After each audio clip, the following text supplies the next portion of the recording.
Thank you so much for joining us. Oh, you're welcome. I'm super glad to be chatting with you as well. This is a great honor for me. I was just mentioning how many books you've read and how what honors they have all won. And something that really impressed me too is they're in so many different genres, I think you've written for every different age group. But so we'll get into that, but maybe we could start off, you could tell us what was your journey to becoming an author? Yeah, sure. I mean, I come from a family of storytellers, and probably a lineage going back for hundreds of years of storytellers. And in my family, in a Mexican American family here in deep South Texas on the border with Mexico, the main storyteller in my family was my grandmother García, and she just had a way with telling stories. And most of her grandchildren were boys, and so we would kind of get dropped off at her little trailer in South McAllen in the summer for, I guess, free babysitting. Everybody said it was because, ay, pobrecita, she needed her grandchildren to keep her company. But we were a disaster. We'd run around chasing her chickens or whatever. There'd be a point at which she would call us inside. Yeah, métanse puercos. We'd come inside. She'd have baked us something, like cookies or a cake, and give us aguas frescas and sit us down. And she would tell us these great stories. Stories that were old when she was a little girl, and she had her own twist on it. She could tell them, these traditional Mexican American folktales with kind of a Southern Gothic twist to them. And it was really spectacular. And, it was the kind of thing that inspired me as a child to know that I wanted to, that magical thing that she was doing, I wanted to do it too. And she was also the person who encouraged me to learn to read when I was really young, because, well, I suppose it was partly out of annoyance, because I was always asking her to tell me more stories and to tell me what happened after the end of the story. She said, no sé, se acabó. And, if you want more stories, learn to read. And so that's what I did, and it really put me on the path to becoming a reader. And I really think that to be a writer, you have to be a reader first, and you have to be in love with story. And so those two things kind of combined over time. When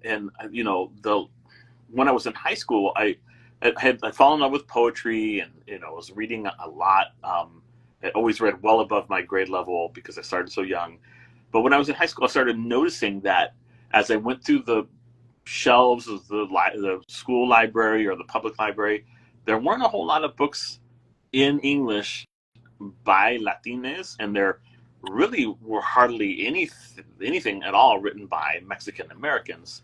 And anything that had us in it was usually stereotypical and so forth. And it was a kind of, this is the 80s, and it was a harrowing realization, because I loved reading, and I didn't, I couldn't think objectively about libraries because they had been so precious to me. But when I realized that, that was missing, I knew that I was going to have to do something about it. And I had already kind of gotten some dreams of writing. And so then I was like, I went off to become an English major, and I'll become, the Mexican American Ernest Hemingway or something like that.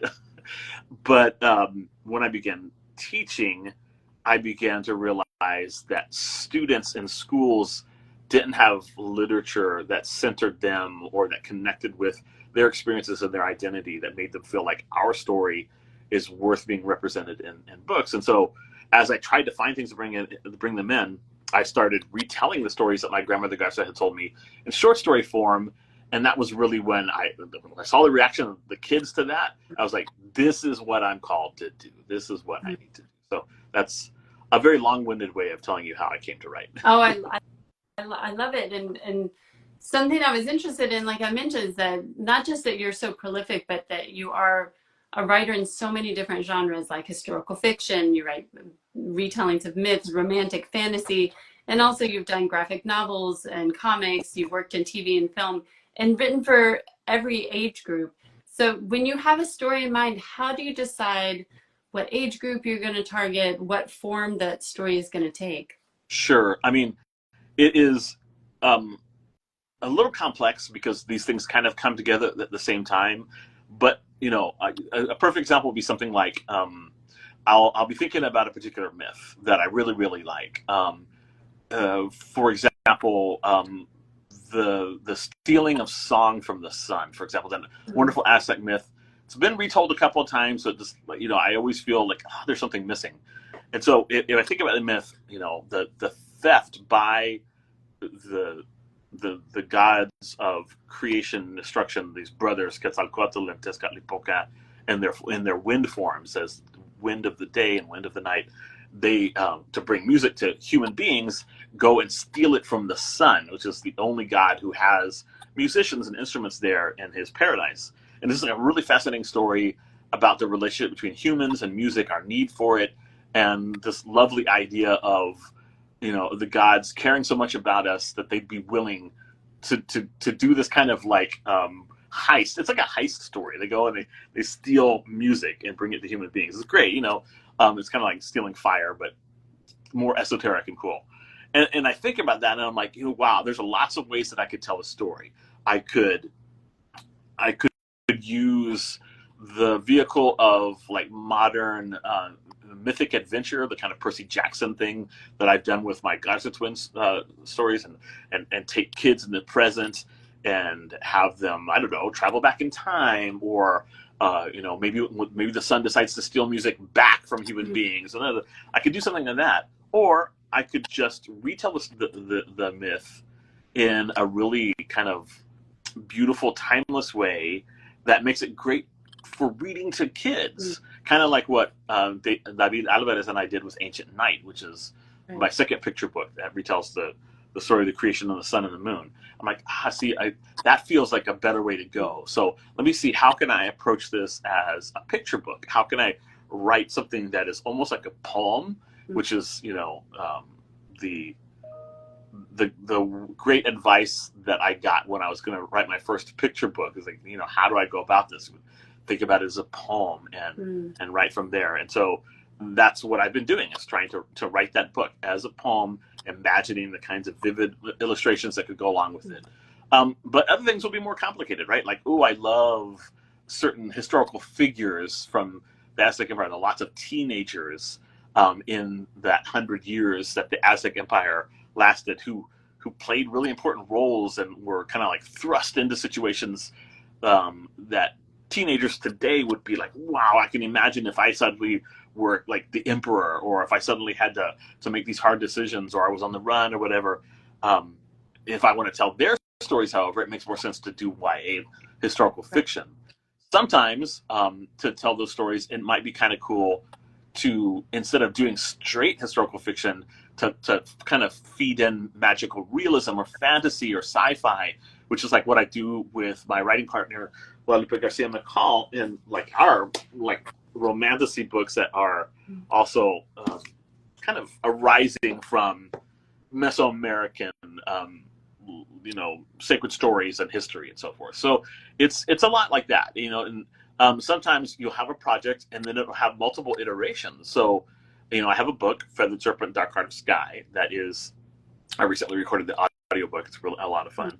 That book came out a few years ago, and it's like this mythological history of Mexico from creation to conquest, and it weaves together like fresh translations that I've done of Nahuatl language, you know, texts from the colonial era, with like retellings of oral traditions and so forth, and puts them together in this really great tapestry, because there's not an epic from Mexico like the Iliad or the Odyssey, and so I wanted to like bring together the different pieces and put one together.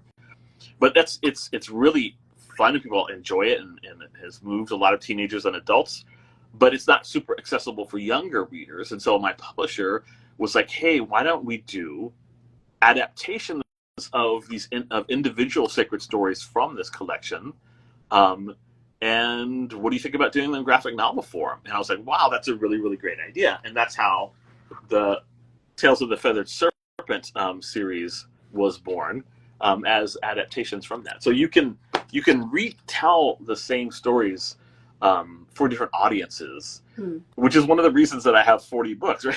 Because you keep going back to the well and you're like, well, I haven't told this one for the little kids yet, so let me try it for the little kids. And it's a lovely experience, because ultimately, you know, the work that I'm doing is about you know, centering the lives and cultures of Mexican Americans, especially in the Southwest, especially on the border, but also our roots in Mexico and the roots of Mexico and Mesoamerica, and popularizing and getting the word out about stuff, telling the stories that have been there for a long time, but have kind of been hidden away in academic textbooks or, you know, in like really dusty, not accessible translations, and just getting them into people's hands. So, yeah.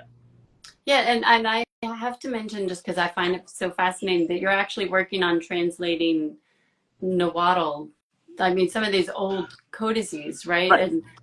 And so you're talking about these are stories that for most people would be completely inaccessible.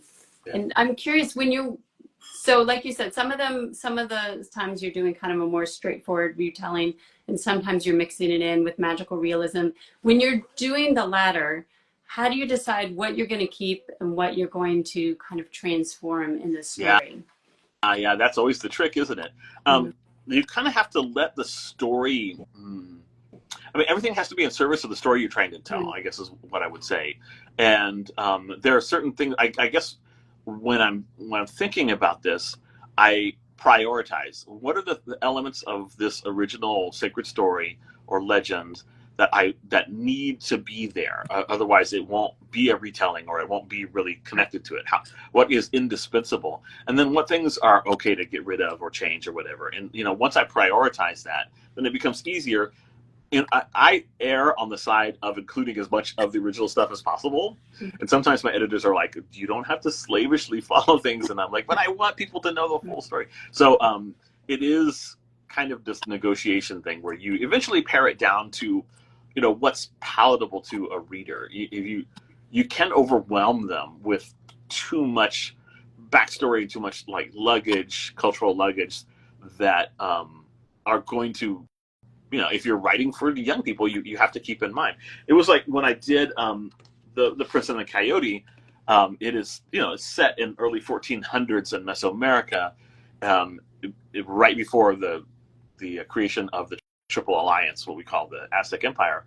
And so there's a lot of very, very unfamiliar things because, you know, you go to school in the U.S., even here in South Texas, and you learn about Greek civilization and Roman civilization and their gods and so forth like that. But you don't study Aztec and Maya. You have no connection to what the Toltecs lived like, or what any of the 65 different civilizations that existed in Mexico before the Spanish invasion, what they were like. And you know, that puts the reader at a distinct disadvantage, and then it becomes my job to ease them into it, to make sure that I'm centering the familiar human things about the characters and their lives, so that the rest of it can kind of be spiraled in.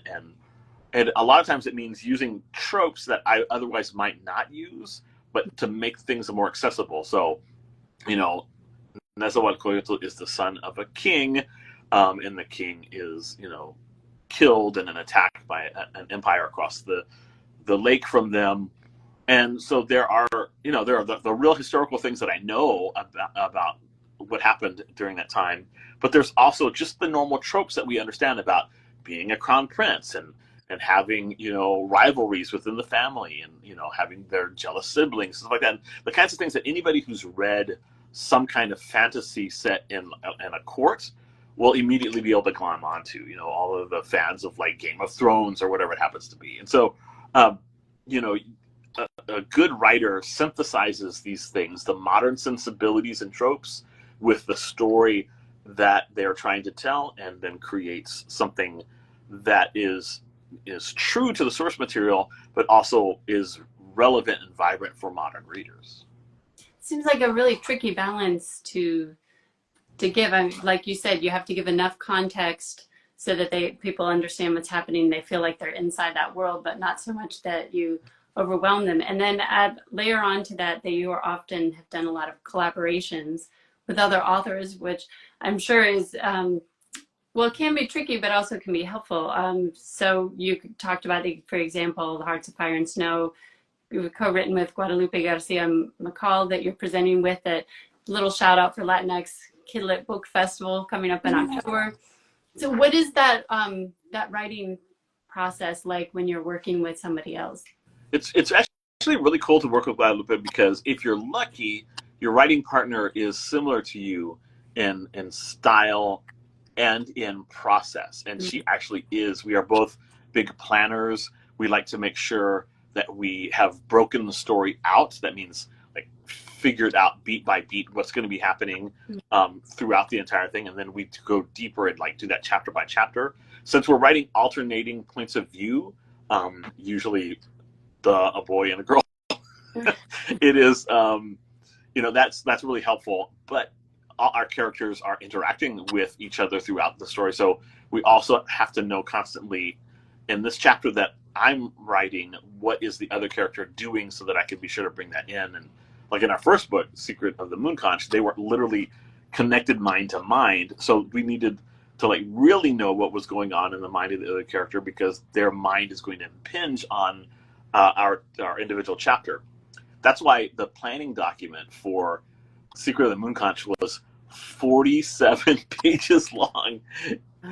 So, like landscape, like it was this way, it was wild. And also there in that story, because the phases of the moon are important, we had to like figure out all the phases of the moon. One person's story is happening 500 years before the other person's story, because my character story, Calisto, is happening during the fall of Tenochtitlan. We literally know what happened nearly day by day during the siege. And so it became really complicated. But working with her is just really awesome, because she's down for it. She loves to construct like complex plots. She loves to think about all of the twists and turns and how to make our characters grow, and it's just really great. And then stylistically, we write similarly enough that we're able to kind of serve as each other's editors. It's really great that so by the time we get here's just a general idea. Once we plan things out and we start writing, let's say that she's going to write chapter 1. So she writes chapter 1, she sends it to me. I read her chapter 1. I leave her notes, especially if they concern like my character, but essential notes. And sometimes I'll just clean little things up really fast and write my chapter 2, and I send it. And then she reads her chapter 1, addresses those notes, reads my chapter 2, leaves me notes, and then writes chapter 3. And then we do that. It's a 3-chapter thing. Every time you're writing, you're going back and reading your previous chapter and the notes that were left for you, reading your partner's chapter that they just wrote, and leaving notes for them, and then writing the third one. And so you always have the story like present in your mind, and it's just moving along in this kind of spiraling motion that at the end means that you have a pretty tight manuscript. And editors will then come in and say, okay, now you need to cut 30,000 words from this massive book that you've written, which is what happened to us in Secret of the Moon Conch. But it becomes easier to do because you've just really established trust and so forth. And Guadalupe and I are now working on our third book together, and it's just as long as we can continue to stand each other, and we like are really good friends, and I don't think that would be a problem, we can produce a whole lot more. It's because our styles just work so well together. And that was different than what happened with me with Adam Gidwitz. Now, I'm not saying that I didn't have a good time writing with Adam Gidwitz. He's an awesome writer, but it was a different sort of thing. The Unicorn Rescue Society has a single narrative voice. They're middle grade books, like lower middle grade books, and they have that kind of slightly distant, kind of snarky third-person voice.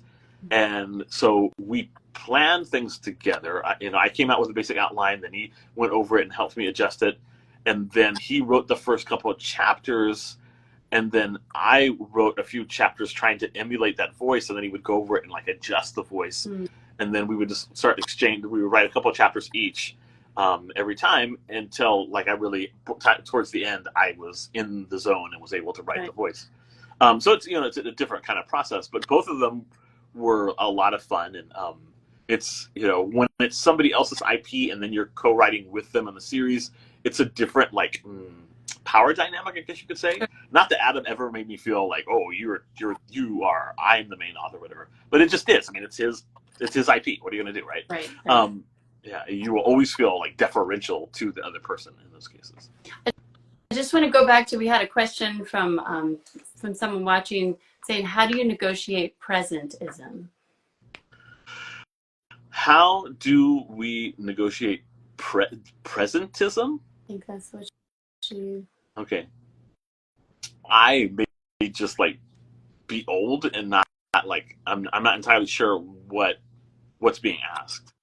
I think that, but well, I don't know.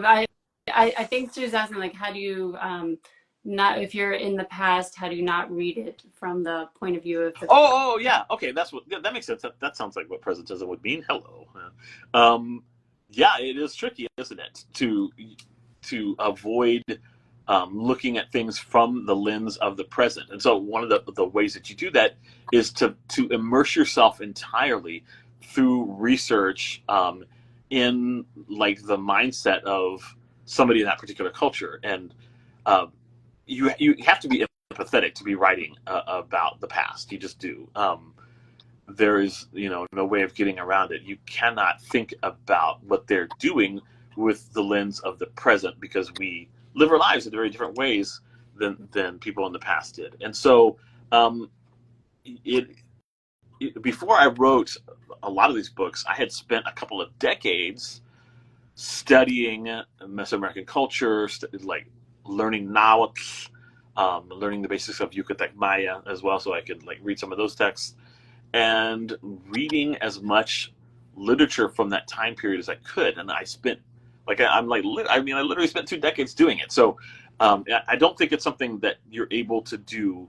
Like if I decide tomorrow, oh, you know what, I'm going to write about what would be like crazy, like 17th century France or 17th century France or 13th century Polynesia or something like that. Like the work that I would need to do in order to prepare myself to write that makes me immediately not want to do it because it's just I've specialized in Mexico, and so I can write about Mexico and the people in it over like multiple decades, and that's what I've invested my time in. And it's where my identity arises from, and it just makes more sense for me.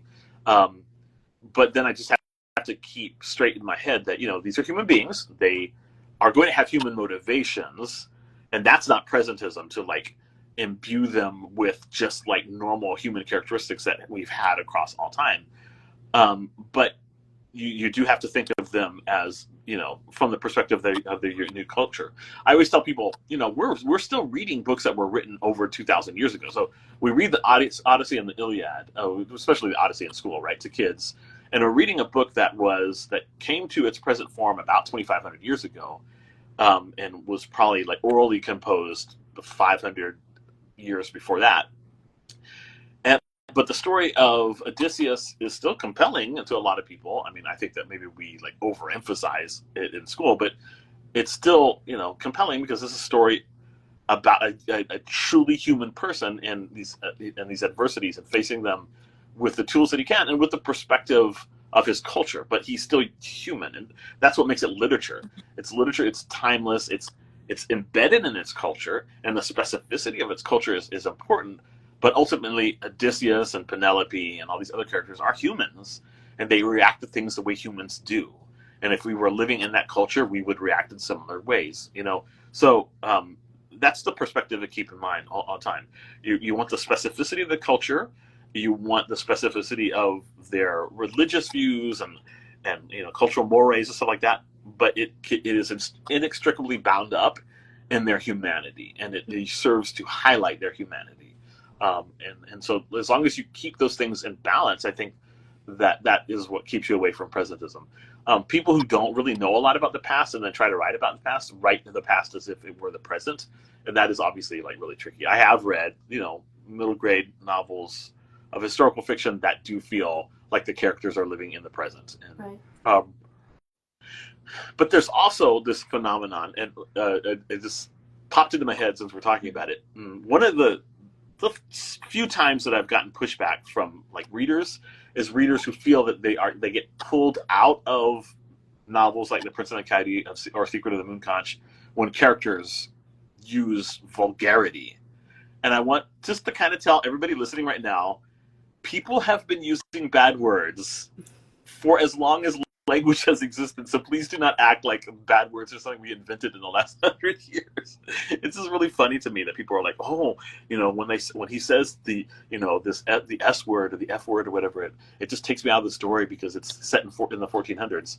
People were saying those words in the 1400s, and they exist. Their versions and novels of those words exist and have existed since novel has existed. So I just encourage people to not confuse romanticizing exoticized versions of the past as, as actual looking at things from the past lens, and seeing the use of what we think of as like modern tropes or whatever as being presentism or being anachronistic. So now, if you really study the past, you learn that these things have always existed. There have always been a lot of the same kinds of social clashes that we have today. And I just want to mention we're coming up on time, but I want to make sure you can talk some about your work that you've done. We've mostly been talking about your work as a writer, but you've also done so much to support other Latina creators. You helped launch the Chispa Comics, where you're co-publisher. You co-founded the hashtag Dignidad Literaria, which negotiated greater Latinx representation in publishing. So what does that kind of work mean to you?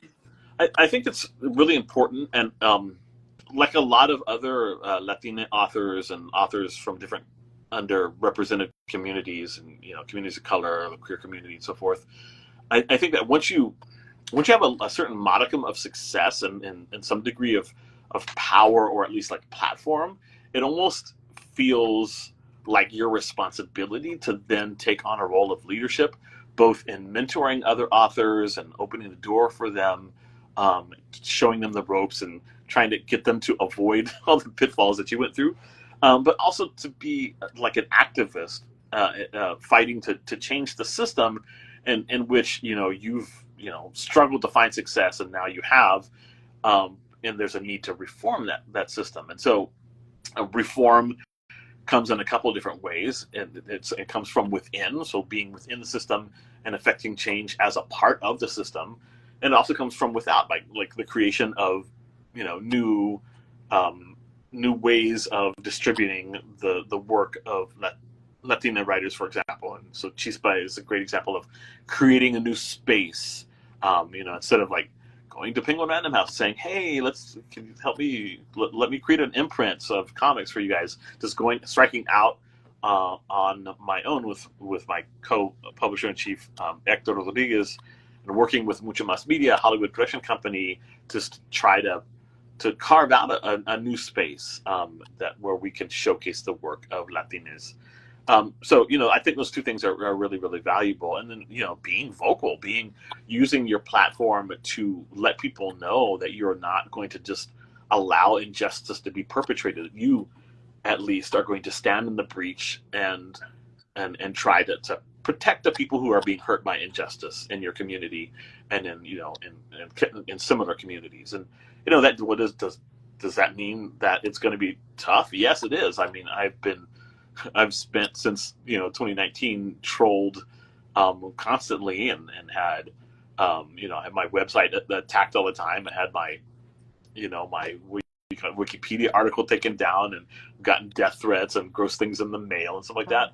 But I would rather my book, They Call Me Güero, is all about this. It's like, when the world you live in gives you privilege because you're a man, because you're a light-skinned Latine who has an Anglo last name, whatever it happens to be, despite whatever things are stacked against you, poverty, whatever, you will have some kind of privilege in the world. Most people will. And if you don't use that privilege in ways that undermine the giving of privilege and help people who don't get that privilege to have an opportunity, then it's kind of disgraceful. And I mean, I know a lot of people, just like my character in They Call Me Güero, want to say, but I didn't ask for this privilege. But the whole thing is, once you've been given it, or once you've earned a place at the table, you have got to use it for the benefit of other people. It's just a moral imperative.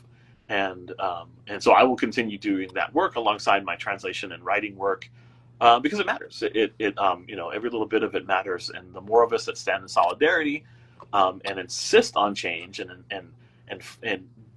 refuse to let publishing slide back to where it was before, and there are forces that wanted to slide back to where it was before, it's just easier that way, the better we're going to be. Well, we appreciate everything that you're doing, and that you took the time to talk with us today. And I just want to make sure I have no more questions, but thank you so much for taking the time to talk with us. And for everybody watching, if you joined us late, This will be up in just a few minutes on our Instagram and, of course, later on our YouTube channel. So thank you so much for talking with us. Awesome. Thank you. It was a joy.